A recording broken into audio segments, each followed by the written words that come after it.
শহীদ জিয়া যেভাবে দেশকে গঠন করতে চেয়েছিলেন, শহীদ জিয়া যেভাবে দেশকে সামনে এগিয়ে নিয়ে যেতে চেয়েছিলেন, আমরা সে ধারাই চেষ্টা করছি দেশকে আজকে পরিচালনা করতে। বর্তমান সরকার একটি রাজনৈতিক সরকার, অর্থাৎ একটি রাজনৈতিক দল যার নীতি আছে, যার আদর্শ আছে, যার পরিকল্পনা বা ম্যানিফেস্টো আছে। যে পরিকল্পনা বা ম্যানিফেস্টো আমরা দেশের মানুষের সামনে তুলে ধরেছিলাম 12 তারিখের নির্বাচনের আগে, এবং দেশের মানুষ এই ম্যানিফেস্টো বা পরিকল্পনা দেখেছে, শুনেছে, বুঝেছে, এবং 12 তারিখে তারা তাদের সিদ্ধান্ত অনুযায়ী ধানের শীষে ভোট দিয়ে ধানের শীষকে সেই দায়িত্ব দিয়েছে সেই পরিকল্পনা বাস্তবায়ন করার জন্য। প্রিয় সহকর্মীবৃন্দ, এই পরিকল্পনা যেহেতু 12 তারিখ পর্যন্ত এই পরিকল্পনাটি ছিল বিএনপি বা বাংলাদেশ জাতীয়তাবাদী দলের পরিকল্পনা, 12 তারিখ পর্যন্ত এই ম্যানিফেস্টোটি ছিল বিএনপি বা বাংলাদেশ জাতীয়তাবাদী দলের ম্যানিফেস্টো। কিন্তু 13 তারিখ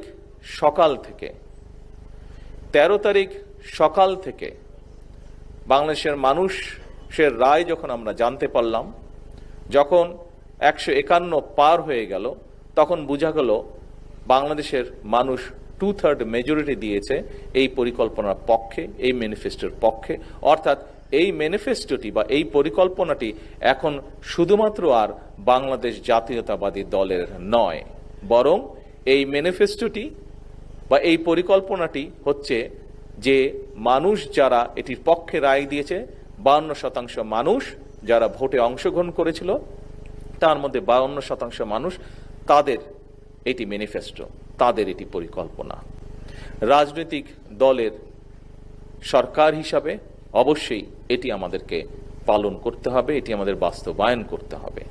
এই পরিকল্পনাগুলোর মধ্যে আমরা শহীদ জিয়ার খাল খনন কর্মসূচির কথা শুনেছি, আমাদের পরিকল্পনা বা ম্যানিফেস্টোর মধ্যে এই পরিকল্পনার কথা আছে।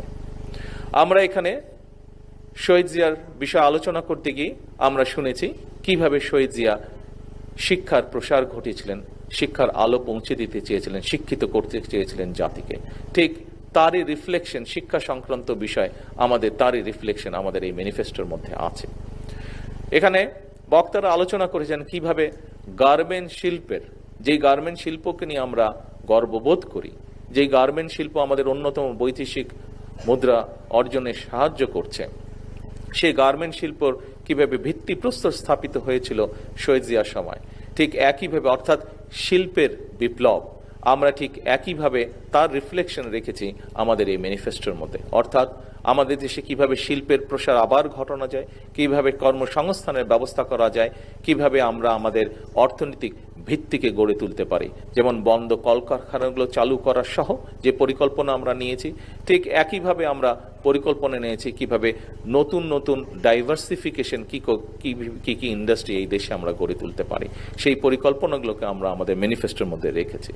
প্রিয় সহকর্মীবৃন্দ, শহীদ রাষ্ট্রপতি জিয়াউর রহমান, এখানে আমরা শুনেছি ডক্টর জাহিদের বক্তব্যে যে নারী বিষয়ক যে মন্ত্রণালয়, সেই মন্ত্রণালয় এবং সেই মন্ত্রণালয়ের উৎপত্তি কিভাবে হয়েছিল সেটি শহীদ রাষ্ট্রপতি জিয়াউর রহমান এবং বেগম খালেদা জিয়া কিভাবে জিনিসটিকে তুলে এনেছিলেন সেটি আমরা দেখেছি।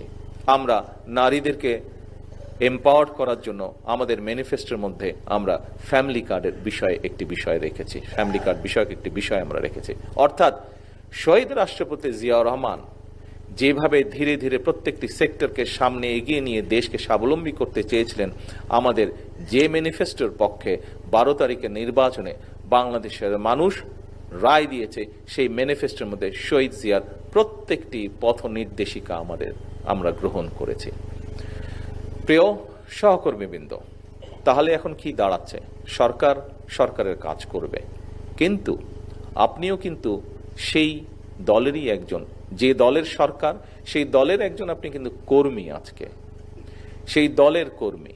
সরকার তখনই সফল হতে পারবে যখন এই দলের কর্মী হিসাবে আপনি সরকারের প্রত্যেকটি সঠিক কার্যক্রমকে আপনি সহযোগিতা করতে থাকবেন, সঠিকভাবে সঠিক কাজটিকে আপনি সহযোগিতা করতে থাকবেন, তখনই এই সরকারের পক্ষে সফল হওয়া সম্ভব। আমাদের সংসদের যে 214 জন এমপি, আমাদের যে 50 জন আমি সহ 50 জন যে ক্যাবিনেট সদস্য আছেন, আমরা শুধু পরিশ্রম করলেই কিন্তু কার্যক্রমগুলি সফল হবে না। আপনাদের সকলের সহায়তা প্রয়োজন হবে। আপনারা প্রত্যেকটি মানুষ, দেশের সারা দেশের আনাচে কানাচে আমাদের বিএনপি বলুন, যুবদল বলুন, ছাত্র দল বলুন, স্বেচ্ছাসেবক দল বলুন, মহিলা দল বলুন, আইনজীবী ফোরাম বলুন, তাঁতি দল বলুন, শ্রমিক দল বলুন, অর্থাৎ আমাদের মূল দল সহ প্রত্যেকটি অঙ্গ সহযোগী সংগঠনে গ্রামে গঞ্জে, হাটে বাজারে, উপজেলায়, পৌরসভায়, বিভাগীয় শহরে যেখানেই বলুন না কেন, জিতিয়ে আনার পরেই কিন্তু কাজ শেষ হয়ে যায়নি, বরং আমাদের সেই অক্লান্ত পরিশ্রমকে এখন আবারও কন্টিনিউ করতে হবে। একটি নির্বাচনের মাধ্যমে যেমন আমরা জয়ী হয়ে এসেছি, ঠিক একইভাবে আমাদের কাজগুলো, আমাদের লক্ষ্যগুলো সফল করার মাধ্যমে একটি সফল সরকার আমাদেরকে হতে হবে। একটি সফল সরকার হতে পারলেই আমরা, তাও কি জনগণের দৃষ্টিতে আমাদেরকে সফল সরকার হতে হবে, এবং জনগণের দৃষ্টিতে যদি সফল সরকার হতে হয় তাহলে অবশ্যই শুধুমাত্র 214 জন এমপি বা 50 জন ক্যাবিনেট মেম্বারের পক্ষে সেটা সম্ভব না। যখন বাংলাদেশ জাতীয়তাবাদী দলের সারা দেশে ছড়িয়ে ছিটিয়ে থাকা সকল নেতাকর্মী এই কর্মসূচিগুলোকে বাস্তবায়নের লক্ষ্যে, এই কর্মসূচিগুলোকে সাকসেসফুল করার জন্য মাঠে ময়দানে নেমে কাজ করতে পারবেন বা করবেন, তখনই শুধুমাত্র সেটি সম্ভব। এখন আপনারা হয়তো বলতে পারেন, প্রিয় সহকর্মীবৃন্দ, যে আমি তো এমপি না, মন্ত্রী না, বা আমি সরকারের সাথে রিলেট না, আমি কিভাবে এবার কাজে সহযোগিতা করব? প্রিয় সহকর্মী, আপনি এমপি নন, আপনি মন্ত্রী নন, আপনি হয়তো উপজেলা চেয়ারম্যানও নন, আপনি হয়তো ইউনিয়ন পরিষদেরও চেয়ারম্যানও নন, বা মেম্বারও আপনি নন। আপনি কিভাবে কাজটি করবেন? আপনি একজন রাজনৈতিক কর্মী। আপনি আপনার যে সংগঠন আছে, আপনার যে রাজনৈতিক কার্যক্রম আছে, সাংগঠনিক কার্যক্রম আছে, সাংগঠনিক শৃঙ্খলা আছে, এই বিষয়গুলোকে আপনি সঠিক রাখার মাধ্যমে, অর্থাৎ আপনি একজন পলিটিক্যাল অ্যাক্টিভিস্ট। কাজী পলিটিক্যাল অ্যাক্টিভিস্ট হলে আপনি পলিটিক্স করার মাধ্যমেই আপনি দলকে সঠিক রাখবেন, এবং দলকে সঠিক রাখার মাধ্যমেই আপনি সরকারকে। আমরা শপথ গ্রহণ করতে পারি। কি সেই শপথ?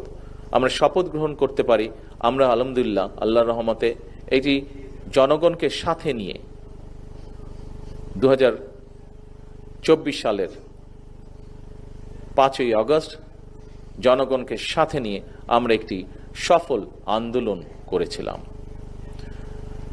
2026 সালে 12ই ফেব্রুয়ারি নির্বাচনে জনগণকে সাথে নিয়ে আমরা একটি সফল নির্বাচন পার হয়ে এসেছি আলহামদুলিল্লাহ। আসুন আমরা সকলে মিলে চেষ্টা করি, যেই ম্যানিফেস্টোর পক্ষে বাংলাদেশের মানুষ রায় দিয়েছে, সেই ম্যানিফেস্টোকে বাস্তবায়ন করার মাধ্যমে একটি সফল সরকার আমরা কার্যক্রম, সফল সরকারের কার্যক্রম যাতে আমরা শেষ করতে পারি। তাহলেই আমরা একমাত্র 30শে মেতে শহীদ জিয়ার প্রতি পরিপূর্ণ সম্মান প্রদর্শন করতে সক্ষম হব বলে আমি বিশ্বাস করি। প্রিয় সহকর্মীরা, আসুন এটি হোক সরকার গঠন করার পরে শহীদ জিয়ার প্রথম যে মৃত্যু বার্ষিকী বা শাহাদাত বার্ষিকী, সেই শাহাদাত বার্ষিকীতে এটিই হোক আজকে আমাদের শপথ, এটিই হোক আজকে আমাদের প্রতিজ্ঞা।